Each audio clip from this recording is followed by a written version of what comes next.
弟兄姊妹午安，午安。我们很多新来的朋友非常高兴。我们风光小组是从今年1月1号开始成立的哈。那我们这个小组有很多的特点跟一些奇怪的制度。我们聚会的时候你是可以开手机的，你可以接手机，很方便。你如果晚一点来也没有关系，你有事情早点走也没有关系，因为这是一个家，我们希望你很自由的能够来，能够去啊。那每个风光小组的弟兄姊妹，我们都是代职服侍的，所有人都有工作啊，所有人都有工作，所以我们所有的，不管你进来看到的招待、美食、吃的，我们的敬拜，我们最后的导读，所有都是平信徒啊，平信徒。我们有个意向，就是要彼此相爱，成全弟兄，各尽其职，完全使力。这是神给我们的意向，所以我们是一个家。那我来这边就是做一个带大家读圣经、读神的话语。在读神的话语的时候，我们会跟真理、道路、生命连在一起。我们不是有想高高的道路或者生命，我们还跟生活连在一起。希望我今天讲的题目能够让你们得到这个礼拜的很好的祝福。那44章开始讲到约瑟的故事。我们知道创世纪一共有50章，一共讲8个人物，约瑟就是最后一个人物。然后从37章开始就讲约瑟。约瑟这个人跟我们人生有很多相似的地方。他在家里面，他父亲特别喜欢他。我们有没有在家里面父亲特别喜欢你的？有。也有可能父亲不喜欢你的，对不对？那你就暂时不能做约瑟。如果父亲家里很喜欢你的，你就是约瑟，但是你也不要太过得意。为什么？约瑟的哥哥都不喜欢他，所以我们的人生呢，会很多的问题。有人喜欢你，有人怎么不喜欢你？所以你不要为喜欢你的人高兴，也不要为不喜欢你的人忧愁。为什么？因为这叫做生命。神给我们的生命就有起伏，起伏的生命就是彩色的生命。我常常讲说，你看一套电影，最好的电影奥斯卡奖的话，一定是内容里面非常大的起伏，对不对？你不会看一个电影说一个皇朝里面，这个国王皇后非常美丽，非常爱老百姓，他生个小孩子出来又非常聪明，非常健康，他又娶了个太太又非常美丽，非常好，又生下一个小孩子，这样子电影没人看的，对不对？你一定会看到一个电影，一开始就这个国王的王朝里面有人推翻他，对不对？他的小孩子生出来以后，哇，被一个太监保护跑走，用一个猫来换掉他，对不对？这个电影看下去就有意思了，对不对？他慢慢流落到什么地方去？流落到一个乡下地方去，被要饭的，被丐帮的帮主收养，对不对？后来学了一套很好的什么打狗棍，对不对？这个叫小事来讲，这个小事是武林高手，对不对？他是学洪拳，这个洪拳是我们改天再请他来表演一下洪拳。所以这样子的电影你才会想看。我们的人生也是一样。以弗所书第2章告诉我们说，我们人呢，神在创世以前，在耶稣基督里拣选我们。我们每一个人在神的国度里面都有计划，而且这个计划是充满美丽，当然也有起伏。所以我们人生遇到有人喜欢你，你不要高兴；有人讨厌你，你也不要难过，因为这是生命。有人喜欢你，你为他感谢主；有人讨厌你，你怎么样？感谢主。你的生命就会充满了能力，这就是得胜的生命。环境不能摸着你。我们通常被环境摸着，就喜欢你的人，你很喜欢他，突然间出卖你，你很痛苦，对不对？这个不喜欢你的，每天在你啰啰嗦嗦，弄到你很难受，其实都不需要。最重要的是神喜欢你，阿们。还有修理讲的，风光小组喜欢你，这是你人生最重要的事情。父亲喜欢，哥哥不喜欢，他的人生遭遇到喜三温暖一样，突然之间成为家里一个，他是排第11，雅各4个太太，一共生12个小孩，他是排第11，他最后被他前面10个哥哥出卖了他，卖到哪里去？卖到埃及去。卖他的人是什么人呢？是他的堂兄弟，以实玛利的后代是他的堂兄弟。以实玛利跟约瑟的爸爸雅各的父亲以撒是兄弟。所以一个家族里面有人出卖你，不会觉得惊讶；你公司里面有朋友出卖你，不要觉得惊讶。人就是这么回事，对不对？但是你依靠神，神要在你逆境的时候，让你得胜有余，让你顺境的时候可以去帮助别人。阿门。所以这是哥林多前书里面讲到说，神为什么要我们人生遇到苦难？其实神有3个目的，你们知道吗？你们知不知道？神有3个目的，要我们人生遇到苦难的。第一个目的，要我们知道人生是有限的。你知道一个人没有苦难的人呢，你讲话很嚣张的，对不对？自以为是的。我跟一个朋友传福音啊，他就很顺利，家庭环境啊都算了，他就跟我讲说：“他说老爷，你看我像需要神的人吗？”哇！我看他这副德行，如果我是神，马上激励，对不对？这好在我不是神啊，对不对？那还可以活着，对不对？我们常常想做神很危险的，大部分被激励掉了，对不对？我看他这人很骄傲，他说我就是神，我读书靠自己，打工靠自己，所以你知道吗？越自己白手起家人，越骄傲，对，他觉得守不住自己心。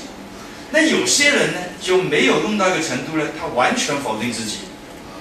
哎呀，教会啊，不能去啊！为什么？里面都是圣人啊！这是教会的问题啊！教会喜欢论断别人，对不对？喜欢教导别人。风光小组，我们不随便让弟兄姊妹互相教导的，我们教导有教导的人来教导你。我们有神的圣灵来教导我们。我们只是用爱来彼此扶持。神给我们的责任就是要爱人如己，阿们吗？神没有给你命令叫你论断，不是如己，自己从来不论断自己，对不对？论断如什么？我不知道。我们神从来没有要求我们去论断别人，神只要我们是举起你的右手，随时随地祝福，要彼此相爱。其他的事情，我跟你讲，你放100个心。你也不要怕基督徒讲异端，我跟你讲，基督徒一个刚刚信主的人或者一个平信徒讲异端，神的国垮不了的，你相信吗？对不对？你不要担心，谁讲异端才会垮得了啊？就是主任牧师讲异端才会垮，对不对？而且越伟大的牧师讲异端才会垮。所以弟兄姊妹，你讲到我们现在的弟兄姊妹，可以真弟兄也好，这个邱弟兄也好，他们来这边聚会都没有多久。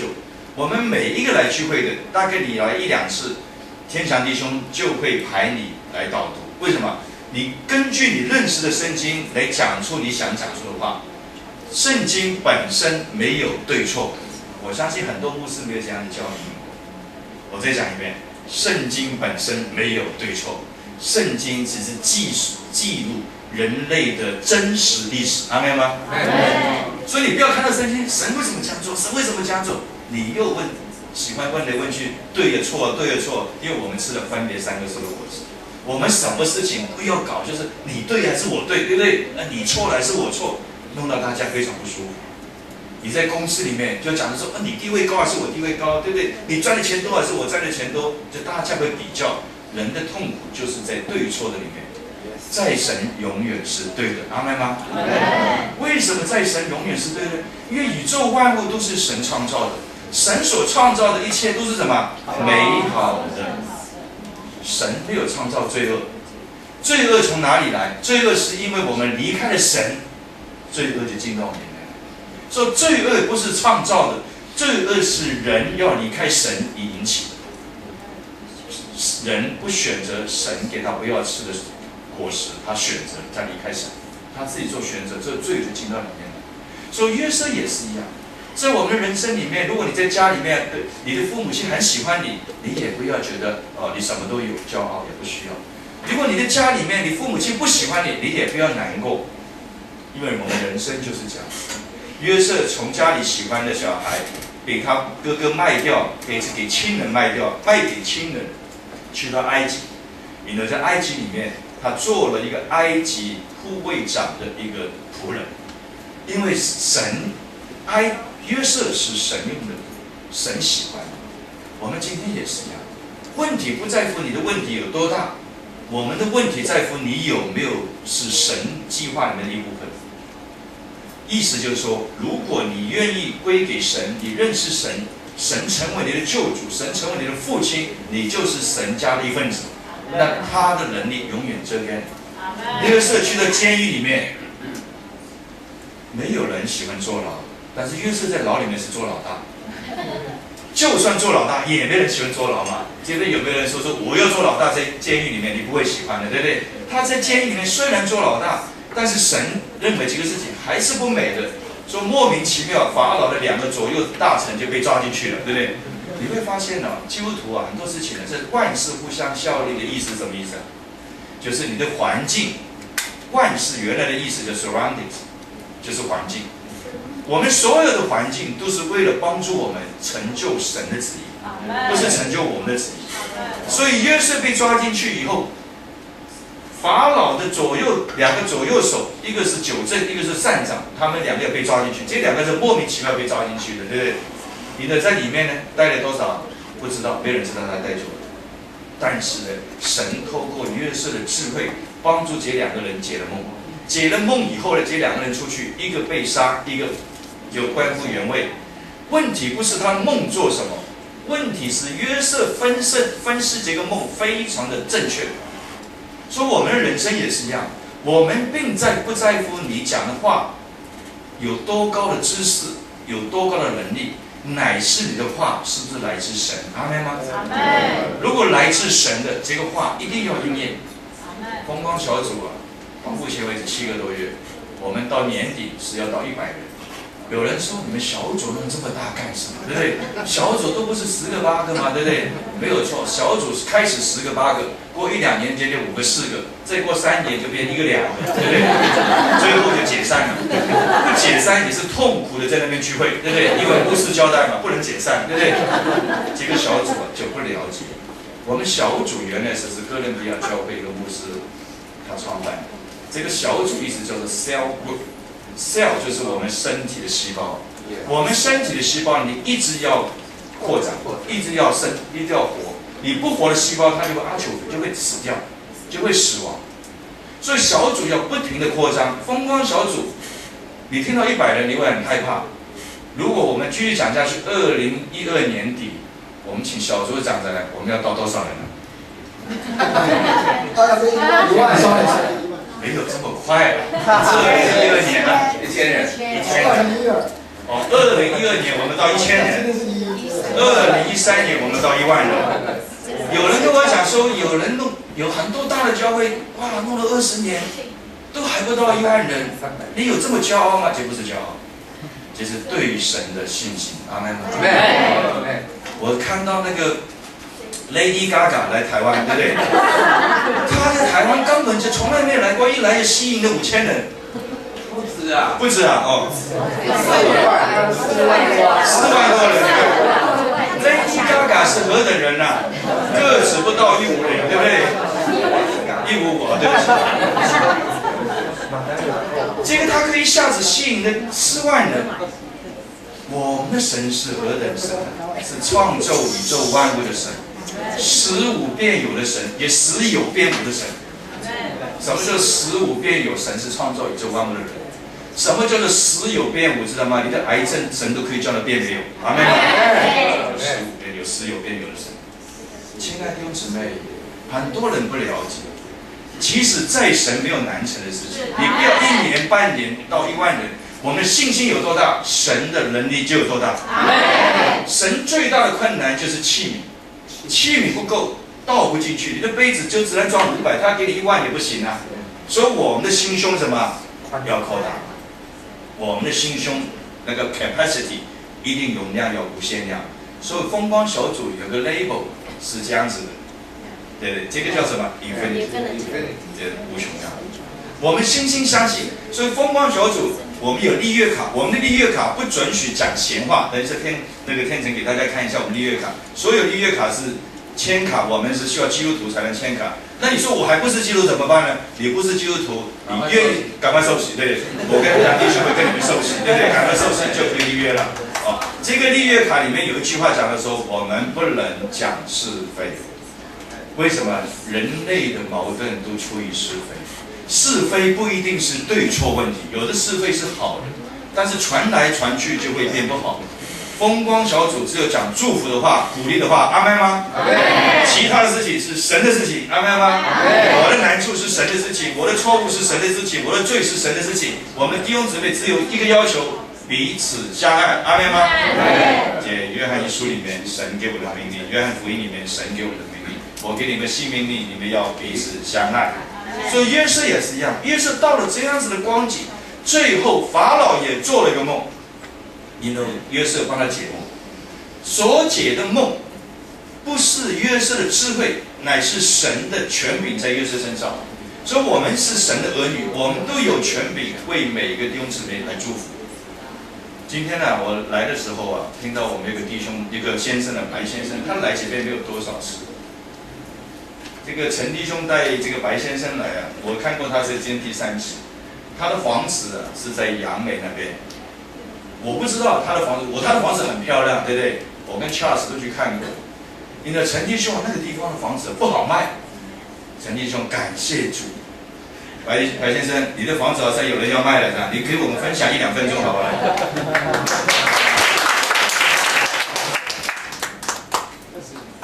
感谢叶长老给我这个机会跟大家分享。对，那关于这个房子，我跟大家说明一下哦。这个房子是去年犯了一个无意中的错误，就是因为现场的感觉会让你会有冲动。然后那个价格，对方已经拉住我说，我今天一定要卖给你，赔钱也要卖给你。结果，然后他又说这个贷款条件非常好，那我意思，事实上我当初的状况是不可以买这个房子，我只是去看看，很开心的看完我就要走了。我是跟我朋友借的 BMW， 想要去威一下，看了房子，看完要回家。结果不小心我就定下去了。隔天我根本就。然后我晚上订以后，隔天早上是，隔天整夜大家都睡不着，对，我一夜难眠，我发现好像要出 trouble， 对，因为 hold 不住，对，因为我当初有一个台北，我当初想说我把台北的小套房卖掉，然后去撑这一间透天的电梯别墅，因为那是一个梦想，对，结果后来发现还是 hold 不住，那也是感谢主，因为。我堂哥帮我 hold 住，那我堂哥还是基督徒。那在过年前，在农历年前的时候，本来以为这样搞定了，没问题的。就过完年以后，发生了什么事情？一件可怕的事情。金融风暴。除了日本海啸以外，40岁答对了，翔哥果然是内行人，40岁被40岁。打趴了，对，当初的想法是40岁大不了我就搬过去住嘛，可是后来发现，真的是超远，杨梅真的是非常远，我大不了把我现在房子卖掉，我去杨梅住好了。可是所有人都劝我不要这么做，所以我这时候天人交战。那后来我就是在30岁前那个逃命潮嘛，那也这些人都，那后来我有给代销，有给这个。中介两方人嘛，我当初跟我堂哥的承诺就是我要3方的努力，一定要把这个房子干掉。我堂哥限我1年之内要把它干掉，对，一定要把它卖掉。结果我后来发现，这个我卖了大概2个月，这个中介跟代销几乎连一通电话都没有。然后后来受不了，我就带我朋友带着他的30万的相机，自己冲到东山上去拍照，然后上网。太好了，终于出现，有人来打电话过来了，他们都是700俱乐部，就是这个价格，为什么叫700？没有开玩笑，700俱乐部他们就直接出到7字头，就是这个价格呢会让我，就等于是我的本钱已经把15%已经扣掉的价钱，这些人杀价绝对不会手软。也就是说，我已经赔了15%卖给他，然后我还要缴15%税不对？就是等于赔30%我才可以把这个房子卖出去。这样我 hold 得住啊，我当然就是，但是我已经测试到水温了，这些人真的是杀人，对，凯人绝对不会手软的，对。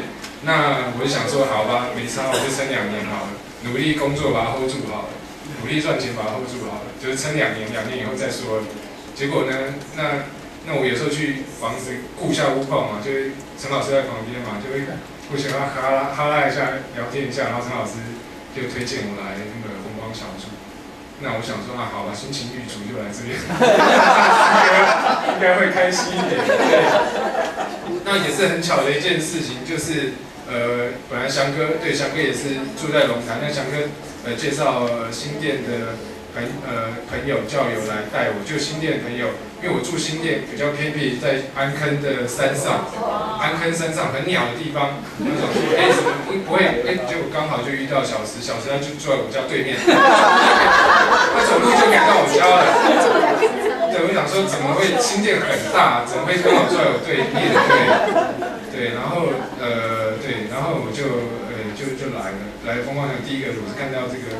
这个看到我先看到太阳能板，后来发现有这个风力发电，这个是我感兴趣的，因为我对这个全球暖化议题是蛮关切的，对，所以我觉得我对这个东西蛮有兴趣，可是我觉得这个成本有点高，那个一般的家庭没有办法马上装这个东西，但是我期待未来能够有一些配套措施，让我们可以每个家都有一些简易的绿能发电，然后能够就是跟台电做一个怎么讲，这个并联嘛，就是一些可以把你家的电卖给台电，类似这种配套措施，我觉得这个是蛮有兴趣的，所以我觉得一进来的感觉就很棒。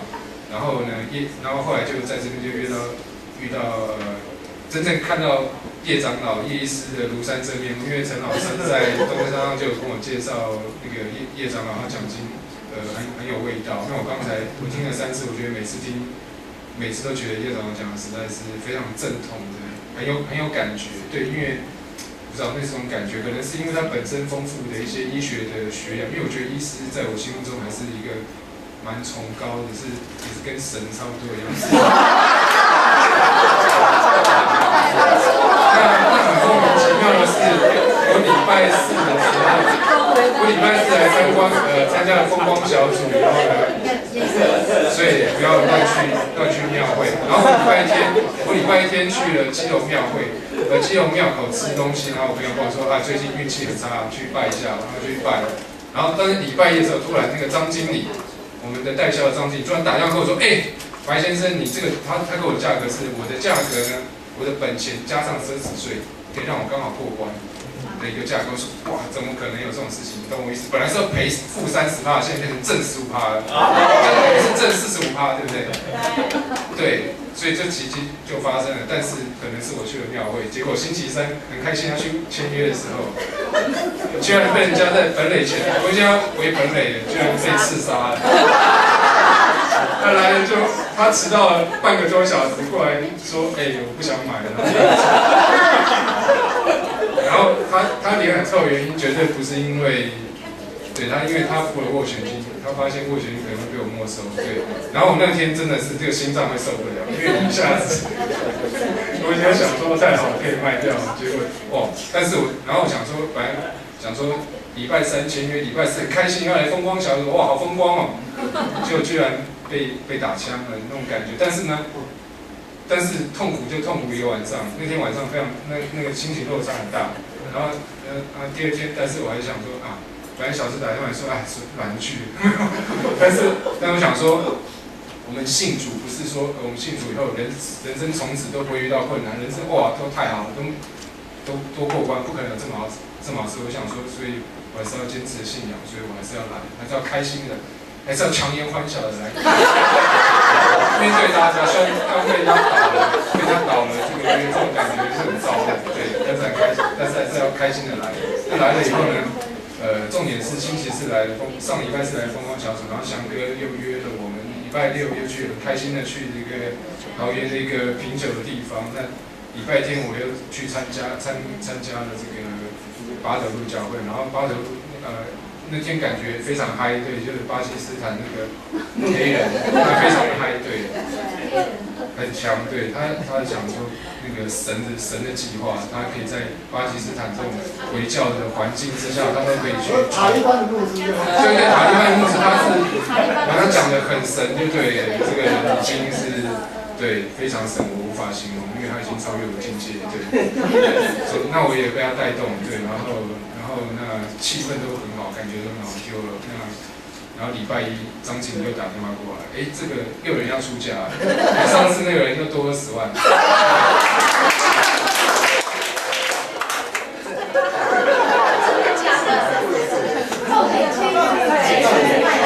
后星期二的时候呢，对，所以然后我这时候心里才开始祷告，我想说神啊，你就让我过关吧。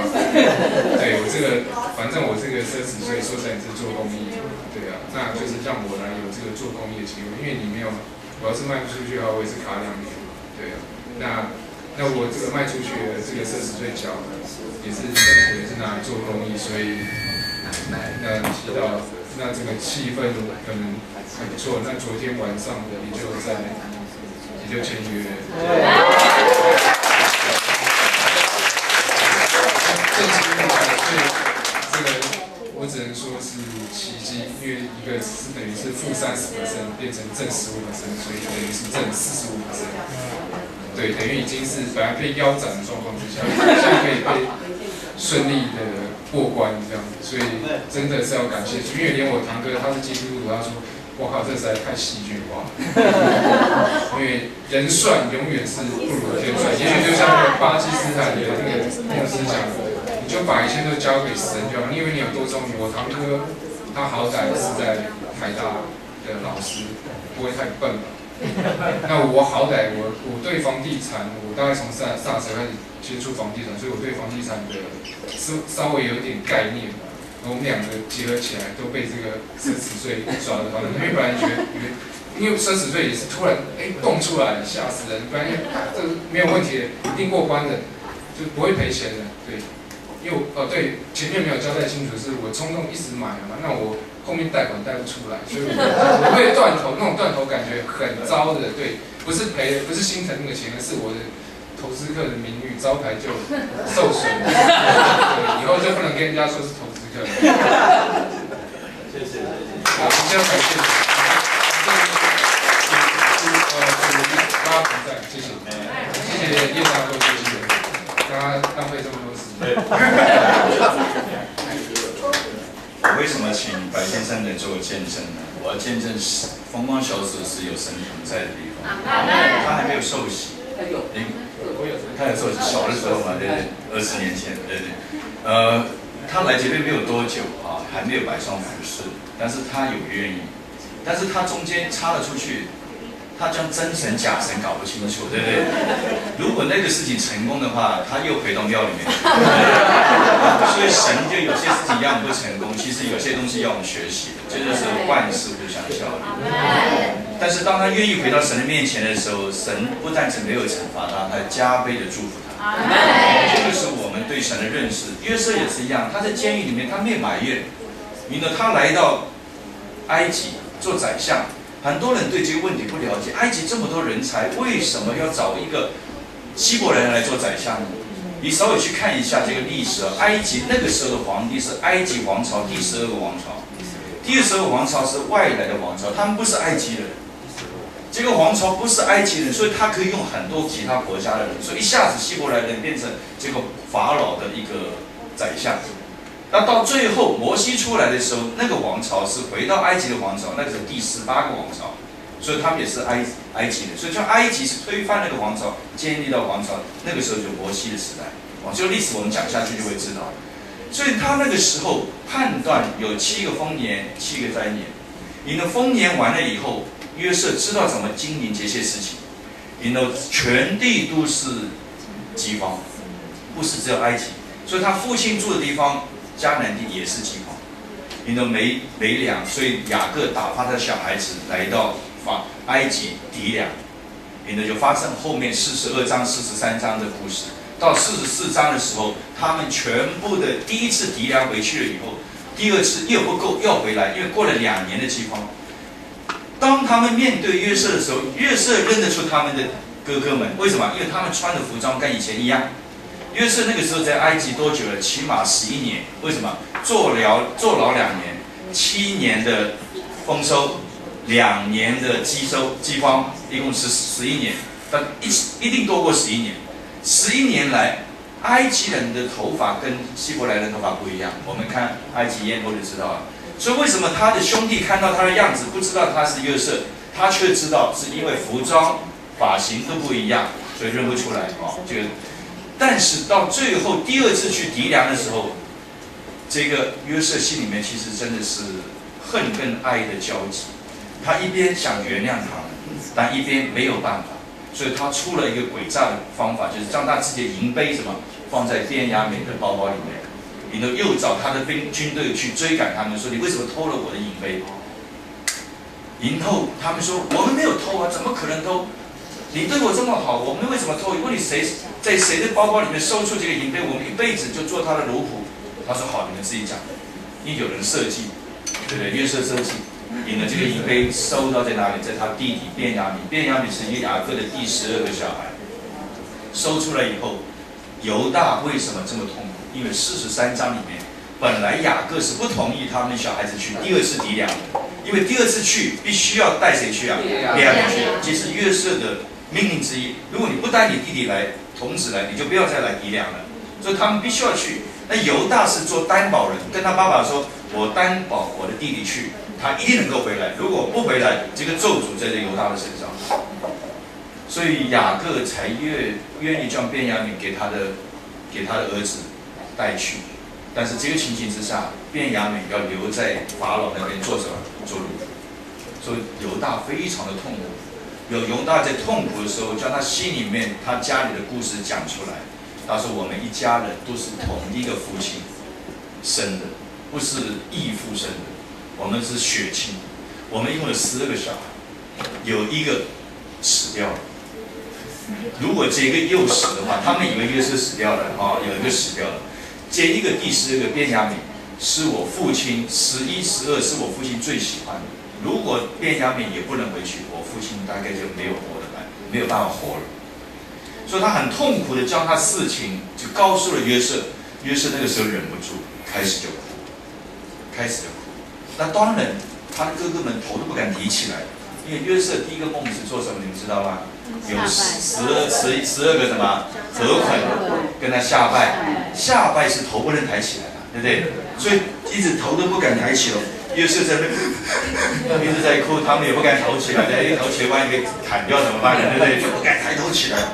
所以约瑟最后打发他左右的侍卫离开的时候，他就跟他们说：“我就是你们的弟弟约瑟。”他们很害怕。他跟他们讲了一句爱的话，他说：“你们本来的意思是想害我的，但是神的意思不是这样子，神的意思是要救我们。他早一点打发我来埃及，做埃及的宰相，免得饥荒的时候整个家族都灭掉。”所以你们真的知道神的计划了吗？我们人生在地上有很多的不舒服的事情，很多失败不如意的事情，但是我们为每一件事情感谢神，真的可以为每件事情感谢神，因为神仍然在掌权。阿们。我曾经讲过一件事情，很多弟兄姊妹问我说：“我的工作很忙，我这个事情有很多，对不对？那我家里我有姊妹，我有父母亲，对不对？我父亲今年1月份主接走。我母亲80多岁，我家里有一个女儿，一个儿子，有我太太在这边，这3个人都不好侍奉的人，知道吗？都要很小心，因为他们都是我的公主宝贝的，对不对？所以你笑那么大声。我理解。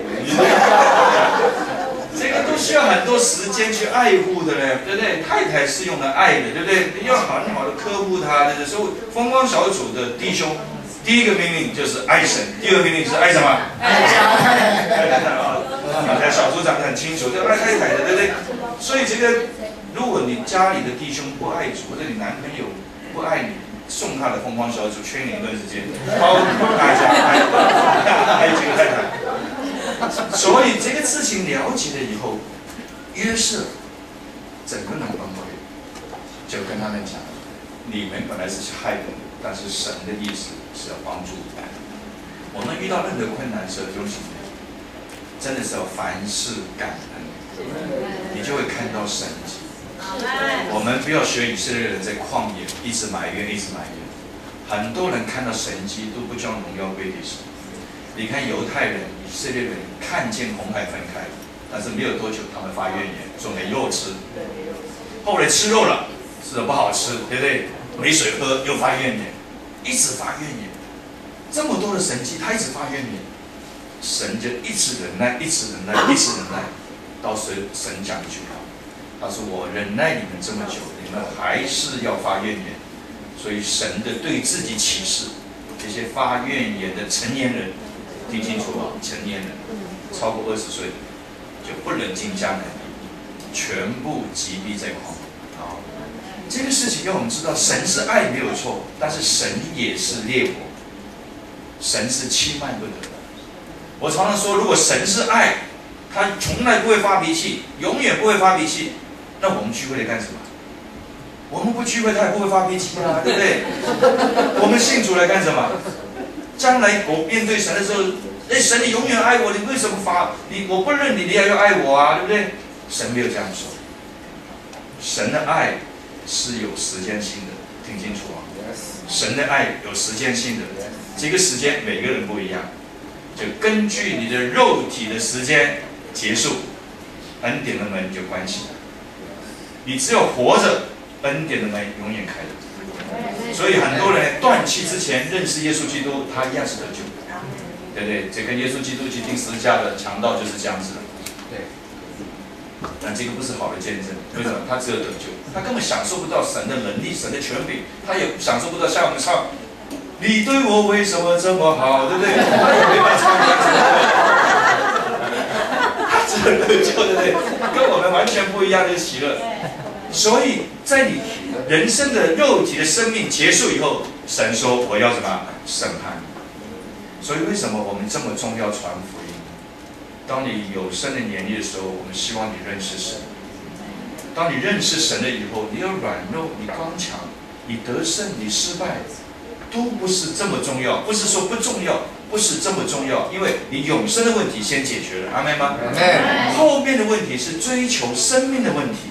生命的度量每个人不一样，耶稣基督用金钱来告诉我们度量的不一样。有人是5000两的度量，有人只有2000两的度量，有人只有1000两的度量。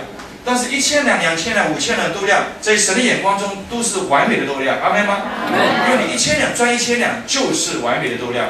那你说我是1000两，我赚2000两可不可以？那可能你算错了，你本来就是2000两，对不对？你不可能是1000两就赚到2000两，那神就是假的了，对不对？那你说我2000两赚5000两可不可以？可以，那你可能自己算错了，你本来就5000两的人。所以我们常常都以为自己是1000两。当有一天你见主时，你发现你是5000两啊，对不对？你做了很大的施工啊，你为神做的施工，让神觉得你在他的心目中，你是他所爱的人了，阿们吗？所以千万不要低估自己，阿们吗？但是最少我们有多少？1000两，最少1000两。所以约瑟在整个过程里面，44章到45章，整个过程告诉我们说，他从爱来原谅他的家人。约瑟在某一方面是预表耶稣。这个约瑟这个字跟耶稣这个字、约书亚这个字，在希伯来文是同一个字，是同一个字。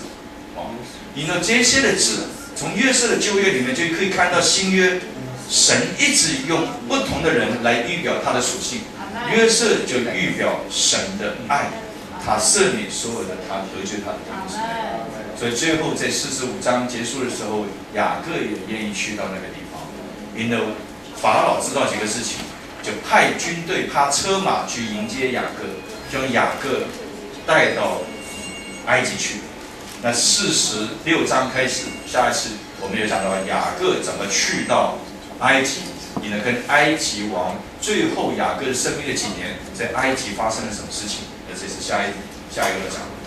那今天呢，因为我们今天的时间呢有一些调动因为我们下个礼拜28号呢，就是刚才我们从这个 COC 来的我们有些年轻人是 COC 大学，我要特别介绍一下这个 Jackson 跟 Alice 他们是 UC Berkeley 的是 UC Berkeley 的，尤其是 Jackson 是 UC Berkeley Double E，Jackson 我没有说错嘛Double E， 他的刚刚那个白先生说但是医生是他心目中的神其实医生赚钱很少的，跟 Jason 比差很多Jason 还没有这个服侍神之前是真的是很厉害的人，对不对？连软体方面非常优秀的，但是他为了爱神，愿意将自己所有的工作放下来服侍神。那我相信他是最聪明的。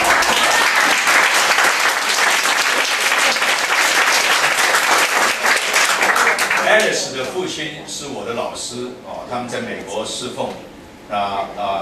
史弟兄8月份回到台湾来，他的女儿先来，他带了6位的年轻的朋友来。这6位年轻人，昨天我跟他们在中午吃个便餐，我才认识他们，连名字都还没有办法记得起来。但是我只知道一件事情，他们都非常单纯的爱主。他们来这边没有任何财团的支持，他们是自费，机票、吃住都是自己出钱，就是为了传福音给我们台湾的年轻人这样子。所以下个礼拜我请他们来到我们风光小组办一个音乐的布道会。我们也是从12点开始有便餐。12点半开始，他们有1个小时到20分钟，1个小时20分钟左右的时间来敬拜。他们有短讲，有一些见证，有他们的所有的诗歌都是他们自己写的。他们会编剧，会做非常一部分的。因为这个消息是从姊妹跟我讲的，没有全部了哈，有一部分的哈，对，他们都是很正确的哦。没关系，反正都是神给他们的智慧写的。然后呢，所以下礼拜我们每个人有责任，我们每个人责任就是要带朋友来这边。最后我有15分钟的短讲，这个短讲就讲的救赎之歌，讲的耶稣基督在十字架上面7句话，这7句话可以变成诗歌来唱，这7句话就是救赎最高的一个原则。所以我有15分钟来讲耶稣基督在十字架上面最后的7句话。我讲到改正名字，就跟他们的队名一样，叫救赎之歌。那下个礼拜我们预估希望在这边有100到120人的数字。我们这边椅子都买了100张了所以其他的这个椅子有50张，所以可以坐150个人。你不要怕人多，如果真是当时人很多的时候，福音朋友优先，弟兄姊妹就是做服事杨弟兄你讲这个可以开放，所以我想下个礼拜我们尽量带人来到这边。让这边的年轻人，那我们所谓的年轻人，当然所有弟兄姊妹都欢迎，你带年长的我们也不反对。但是我们一个定的目标，就是希望是20岁到40岁的为首选。那40岁以后的也是喜欢，也是欢迎小于20岁的我们也高兴所以来者不拒的意思就是这个意思那最后的时